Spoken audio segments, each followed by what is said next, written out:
So, Hell in a Cell is coming up, but you probably wouldn't be too invested in it. I mean, look at this card. We only have 3 matches on it that have been officially booked. It seems very short, and with everything that has been going on with this week with WWE, between Raw stage getting revamped, between NXT finally fully moving to USA for the full 2 hours, and between SmackDown moving to Fox, which won't be airing for about another 5 hours and 44 minutes at the time of this recording. Yeah, it kind of put Hell in a Cell on the back burner, which is a shame because this is the first pay-per-view post amongst all this crazy week we've been having with wrestling and WWE, and it has been something else, folks. Let me tell you, this is... oh man, oh man, oh man. Still though, what we do have is decent enough for the most part, but I feel like we could use some more matches. This might take more than one recording, and I don't mean all in one session. I'm Coffee Lover 239, and with me as always is my partner in crime, Heathy. Say hi, Heathy. Guys? And without further ado, let's get on with it. Our first match is Seth Rollins versus The Fiend, Bray Wyatt, in a Hell in a Cell match for the WWE Universal Championship. Amid speculation that Bray Wyatt would challenge for the Universal Championship at Hell in a Cell, Wyatt seemingly confirmed those rumors in a Firefly Funhouse segment on the September 2nd episode of Raw. Following Seth Rollins' successful title defense against Braun Strowman at Clash of Champions, Wyatt appeared as a sinister alternate persona, The Fiend, and attacked Rollins with a Sister Abigail and a Mandible Claw. The following night on Raw, Rollins addressed The Fiend's attack and announced that he would be defending the Universal Championship against The Fiend in a Hell in a Cell match at the event. So yeah, we've kind of known that this was going to happen for a while, and with The Fiend really taking off in popularity, it was only a matter of time. It might seem too soon for some, but I don't know really. And besides, some people have actually even said that this match might not end... what's the word I'm looking for? Might not end with a clean, definitive finish. And you're thinking, it's Hell in a Cell, how the hell can that happen? Need I point you all to last year when, yeah, I'm not even gonna go back on that. You just have to look at the main event for last year's Hell in a Cell, and you'll remember. Just trust me. Heathy, who do you think's gonna win? Well, I believe WWE posted a poll on their Twitter page asking how they think the match between Bray Wyatt and Seth Rollins would end, and there was 3 options. So there was pin, there was submission, and the third option was disqualification. So they've got themselves a little bit of a safe bet if they don't, because I don't think they want Bray Wyatt to be pinned or submitted this early into his career renaissance. I mean, the money he's been on, and he's only had 1 match. He is white hot. He's one of the hottest products in WWE. Merchandise going through the roof. The theme song, his mannerisms, his new moveset, everything about him just screams champion or just the top guy. Here's a problem. To Finn Balor. Balor was thrust into the Universal title picture back when he debuted in, I believe it was 2016. Mm-hmm. Seth Rollins. Oh yeah, against Seth Rollins. But fans, they loved it. I mean, he became champion, and if it wasn't for that unfortunate injury, I think you would have seen a great run from him. Exactly. It's a shame it never happened. WWE have this tendency to always be too late on pulling the trigger. And when they finally do it, it's sort of wasted. It's sort of like it gets half the crowd response than it would do. They would have done something months earlier when it would have been the right time to do it. So I think having Wyatt go into this Universal Championship match so early into his rejuvenation, I think it's a good move.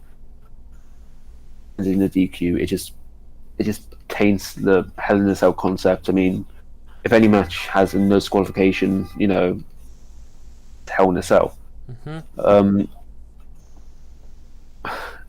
I hopefully WWE have the guts to do it, but I think I'm going to go with Bray to do it. I mean, pinned, you can't be submitted, not this early, and I don't think they're actually going to, pull the trigger on Wyatt. I don't think they're going to resort to a DQ finish and make the waters a bit murky. So for that reason, I'm going to go with Wyatt to become champion.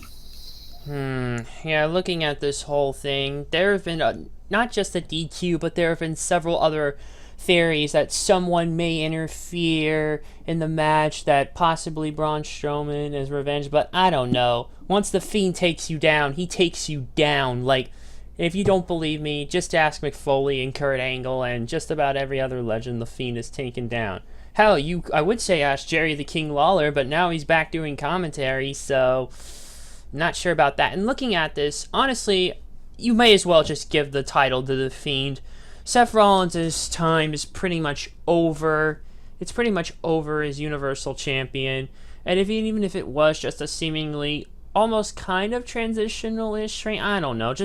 I feel like it is time to do it. He's over. The Fiend is over. White hot as hell, even though he's a bad guy. But he's that very Mystique kind of bad guy that you'd only find in horror movies and horror games. So I think the time is definitely right to take the title off Rollins and go for the Fiend. As for where Rollins goes after that, I don't know, really.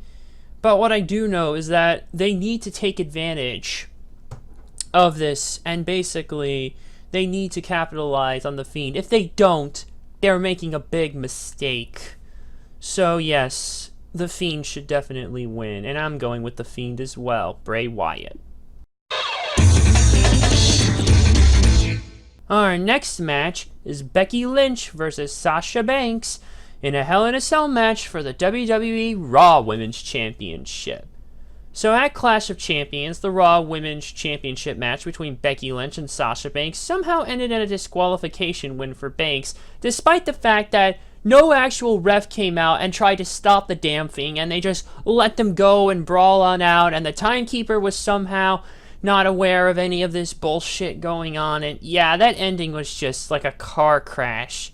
Kind of in a good way on one hand, but on the other, it was insane. Let me just put it to you guys like that. Yeah, so Lynch retained the title. His titles, well, don't change hands via disqualification unless stipulated. Of course! Following the match, the two continued to brawl throughout the arena. The following night on Raw, Banks challenged Lynch to a rematch at Hell in a Cell, and Lynch accepted as a Hell in a Cell match. Wait. Lynch accepted as a Hell in a Cell match? Oh, wait. Yeah, just the wording there was a little weird in the paragraph. So, again, this is the other one that, given the car crash ending of the match that they had at Clash of Champions, I kind of had a feeling we were going to see a Hell in a Cell match between these two. And lo and behold, I was right. We get ourselves a Hell in a Cell match between these two. Now, I don't think we've really ever seen Becky inside the cell, per se. We know Sasha definitely has been. It was back in, 2016 or so? It was her and Charlotte, if I remember correctly. Quick little check. Yes, her and Charlotte. It actually was the main event of that year's Hell in a Cell. And what's crazy is that actually that was between their whole friggin' hot potato fiasco with the Raw Women's title. But I'm not sure that's really what's gonna happen here. I mean, Becky Lynch has had a pretty good grip on the Raw Women's title since WrestleMania. And finally, we have someone who could probably rejuvenate the division a little bit. It needs a little bit of a kick. It finally has the baddie when Sasha finally fully turned heel. And now, well, this could be her time to really rise and dominate. Heathy, who do you think's gonna win? Well, I think it personally comes perfect. So, I mean, have Sasha Banks coming in when the not stale characters per se, but everyone was sort of not at the upper echelon where they could challenge for the title. You have Lacey Evans. They're doing their own thing. God knows what Dana Brooke is. I think we'd be wise out with an injury. And you have Charlotte and Bayley doing their own thing, SmackDown. Even though the wild card was respect, so you know. Yeah, well, Wildcard will be dead, thankfully, next week, and Lord have mercy for that. Continue. So we can finally get clear this thing. But for now, we have Sasha Banks, and here's the thing. I'm all for the idea of Sasha Banks being champion. Here's why. Not only is she a good character, but if Becky defeats Sasha, there's really no one else credible enough to take the title from her. We mentioned it in the Clash of Champions predictions video. You know, I think if anyone's going to take the title from Becky, it's going to be Sasha. And Becky's title run, some get a bit still. I feel like this is like the point of no return, where if Becky loses at Hell in a Cell, we're going to look back and think it was a good title run. There was good matches. The persona was great. Sasha Banks coming back was perfect timing, and her winning the title was perfect timing. But if Becky wins, it sort of becomes into this Kofi situation where, okay, yeah, it's been fun and all, but when are we going to see when are we going to see the next champion? Ready? So someone can only be champion for so long before it starts to get repetitive and boring. So I think that's Becky Lynch's time. I think that's. So yeah, I'm going to go with Sasha to win. Becky has had her run indeed. Honestly, I'm surprised that whole Lacey Evans debacle when they were feuding after WrestleMania for so long, seemingly around the same time as Seth Rollins and fucking Baron Corbin, and how they integrated those feuds into one. That was a debacle. I'm surprised she didn't even lose the Raw Women's Championship around that point, given that happened with Seth Rollins, but then again, we didn't have that ace of you-know-what and all that crap with MITB and the old beast ruining every fun, which he's probably about to do by the end of the night, perhaps, as well. Yeah, but that's not here and now. But yeah, it's Sasha's time, really. We need a heel to rejuvenate this stuff. And yeah, the field still hasn't changed much from when we last did the Clash of Champions video. I mean, Dana Brooks in the Jobber division. I mean, we still have the damn women's tag champs, not really doing much, but whatever. Alicia Fox, who barely fucking wrestles anymore, supposedly retired, but I don't even know anymore. I just don't know. You can really honestly rule out Maria with all that garbage going on. Naomi's been off for a good while. Natty's stuck in hell with Lacey Evans. Nia Jax is out with an injury. Ruby Riott is still out with her injury. Sarah Logan, they're not doing fucking anything with her, which is absolutely ridiculous, by the way. It's such garbage, you know, how they just barely use people. Like, I can't even remember the last time we've seen her on TV, and that's irking me. I feel she could be a good asset to the women's division. And Tamina, well, again, jobber fodder back in that line. She did come back from injuries, but then that stupid 24/7 chase with the women. Yeah, Benny Hill 24/7 title chase, women edition we've got going on now when Carmella won the damn belt. But yeah, back to this match here. Sorry about that. Anyways, yeah, give the title to Sasha Banks. She just needs to win it here. No ands, ifs, or buts about it. Becky, you had a good run, but, well, it's Sasha Banks' time. Yeah, see what I did there? I almost dodged saying you know what, because Cole ran that into the ground. We won't have to worry about him running that into the ground on Raw anymore, but we will have to worry about him maybe potentially running his other phrase he says into the ground, which has the one wrestling. Speaking of which, next match. Oh yeah, it's time for the big dog now, as Michael Cole would say, or rather, big dog. Whatever. Yeah, I couldn't quite get the words out towards the end of that last segment, but here we go. Daniel Bryan and Roman Reigns versus Erick Rowan and Luke Harper in a plain old tag team match. Whatever, after those two Hell in a Cells, we might need something to cool us down. So prior to Clash of Champions, Erick Rowan had attacked Roman Reigns backstage and lied about it, resulting in him and Daniel Bryan splitting as a tag team. Rowan then defeated Reigns in a no disqualification match at Clash of Champions thanks to the returning Luke Harper, reforming their tag team in the process. Although it doesn't have exactly the name the Bludgeon Brothers because they're not under that, they're just their plain old selves for the time being. On the following SmackDown, Rowan explained that he began to target Reigns to scare him and to show that Reigns was not the dominant figure he was presumed to be. And shockingly, yes, indeed. He's actually kind of did after what happened at Clash of Champions. Because they had that match there, and bada boom, Luke Harper returned out of nowhere, which was a nice surprise, admittedly. Rowan had also said that he had been overlooked, underappreciated, and disrespected, and that he was not Bryan's equal, but better than him. Starting to channel your inner MJF, I see. And he knows it. Bryan later stated that regardless if he was a face or heel, he had never lied and he thought of Rowan as his friend. He was interrupted by Rowan and attacked by Harper. Reigns came out to Bryan's aid, only for Rowan and Harper to dominate Bryan and Reigns. And they kind of tore up the set a little bit, and old Tom Phillips got docked as well. Ouch. The following week, Rowan yeah, it's similar names there. Rowan defeated Bryan, and following the match, Harper and Rowan attacked Bryan. Reigns came out again to Bryan's aid, where they eventually overcame Rowan and Harper. Bryan and Reigns then challenged Rowan and Harper to a tag team match at Hell in a Cell that was made official. So yeah, after all that crazy build-up between the feud and who attacked Roman Reigns, this is what it apparently all built up to. The return of Luke Harper, the reformation of Rowan and Harper as a tag team, and we get a tag match here at Hell in a Cell. Man, this, I don't even know. After the last two stuff we went through, this is probably the least interesting of what we have. Quite frankly, it's something else, the way that this storyline has turned out has been.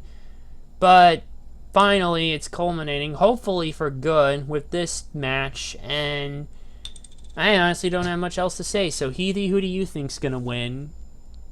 I think it's interesting because it's so convoluted. You had Roman Reigns getting attacked, then no, it was Rowan, and no, Rowan has a twin sister, and Danny Bryan's a good guy or a bad guy. Oh, look, there's Judy Bagwell on a pole. It's absolutely out of context. This is why people don't really take wrestling seriously. It's just a bunch of stuff just put into the pigeonhole of a storyline, and we're going down that pigeonhole every single week, not sure of what we're going to find when we get to the end of it. I still think there's a twist coming. Whether it's Luke Harper saying he died as beard ginger and was the one who attacked Roman after all, whether it's Bryan somehow turning again and attacking Reigns in the match, causing them to lose to the Bludgeon Brothers, and then have this stable finally be in fruition. I'm really not too sure how this works, but so I don't know. I think regardless of the outcome of the match, it's not really going to dictate what happens after. I think they've got a plan, and this match really has storylines. Just the return of Harper. The storyline has fulfilled its purpose. This is just to tie up a few loose ends. I don't know. I think they're still building to that Bryan Reigns match. I still think they're building to that, but there's been the last two matches we predicted. The only other two matches actually confirmed for the card. Both are heel victories. Let's just make it a heel shutout. Let's go for Harper and Rowan to win. Interesting choice on you for a heel shutout. I'm kind of not really feeling that, to be honest. I don't know. If they were to culminate this whole mess, and if it, by some odd chance, that Daniel Bryan actually was the true mastermind behind this whole ordeal, roping everyone and fooling everyone, I think it would be a more impactful thing to have, if Daniel and Roman were to win, only to realize Daniel turns on him and reveals the truth. Boom! There's a twist that'll get M. Night Shyamalan going. I think actually this time for that, I think I'm just actually going to go with Daniel Bryan and Roman Reigns. It would be a more impactful turn should that choose. And if there's no such turn and they just end this whole feud, they go their separate ways and God knows what happens next, well, whatever. This story has already been crazy as hell enough. We don't need any more crazy, thank you very much.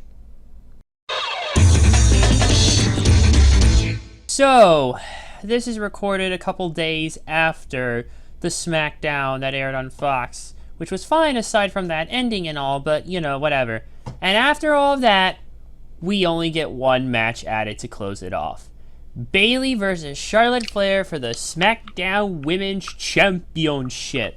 So at Clash of Champions, Bayley defeated Charlotte Flair in a controversial match as she used an exposed turnbuckle to retain the SmackDown Women's Championship, and darted out of there after she won like it was the Benny Hill show ending or something. Anyways, their feud would continue on subsequent episodes of Raw and SmackDown, also involving Sasha Banks and Raw Women's Champion Becky Lynch. On the October 4th episode of SmackDown, in what was a tag team match between Flair and Lynch against Bayley and Banks, 4 horsewomen at once, Flair made Bayley submit to her finisher, the figure 8 leg lock, and because of that win, Flair apparently automatically earned herself a rematch for the title, which was then scheduled for Hell in a Cell. So I was thinking about this, and I'm like, man, the 4 horsewomen really do go into all this madness, you know, and they really are dominating the title picture. I mean, you have Becky and Sasha, who are the Raw Women's Champion for the Raw side of things, and now for the SmackDown side, we have Bayley and Charlotte Flair. You know, there's other women on both sides, you know, I feel that could really be used instead, like, that are not, they're not being used at all, or even barely to their fullest potential. When you look at this for the Raw side of things, okay, maybe it's still a little weaker here, but then you look mostly at the SmackDown side of things here, like I said, especially the poor underusage of Asuka and Kairi Sane. That's breaking my soul right there. I don't know how long I can keep going. I mean, without that. I mean, Liv Morgan, she's been MIA because they're retooling her character. Forget about Mandy Rose and Sonya Deville and the Iconics, and forget Zelina Vega. Just seriously though, I feel like some could be used more than others, and maybe not be so dominated by the 4 horsewomen. Heathy, who do you think's gonna win? It just feels like it's a placeholder until we have a more credible challenger. But just on a side here, I mean, if you look at this card, there's 4 confirmed matches, and we're about, I don't know, 5 hours from the main card starting. Like, not, you know, about about 6 hours or so. But still, that's insane. I mean, the fact that we are recording this on the Sunday afternoon or Sunday morning, depending on where your time zone is, and this got announced on on Saturday afternoon, just yesterday. If this is just, I mean, these 4 matches, if you put them on like a 10-match show as like the main 4, it's a really strong pay-per-view card from the looks of it. But it feels like one of these matches is going to go absolutely insanely long. As who I think is going to win this match, I don't know. I mean, I feel like there's still a bit of a story to be written with Sasha and Bayley holding all the titles, all the women's titles. Sasha with the Raw Women's title, Bayley with the SmackDown Women's title, and then they both become Women's Tag Team Champions. I think to build off how Bayley may not be a credible champion, you know, getting pretty lucky in the match against Charlotte at last month's pay-per-view, and getting pinned by Charlotte on Friday. So It was a submission. I mean, figure 8. Some would argue that tapping out's worse than getting pinned, but you know. So I think that, you know, I think that story of Bayley and Banks holding all the titles is one WWE wants to go with. So I think that, I mean, I predicted Sasha Banks to win the Raw Women's title, so I think there needs to be retention. Well, with Bray Wyatt supposedly being geared to become the new Universal Champion, I'm going to go with Bayley to retain through some nefarious means. I wouldn't be surprised again with those nefarious means, even though she's not quite a full heel, or I want to say she's more the delusional type, like I said. like Gargano was in NXT. Yeah, when he was feuding with Aleister Black around last year, when TakeOver War Games 2 was happening, and he was the one who attacked Aleister, and basically Aleister kicked some sense into him, which was much needed, might I add.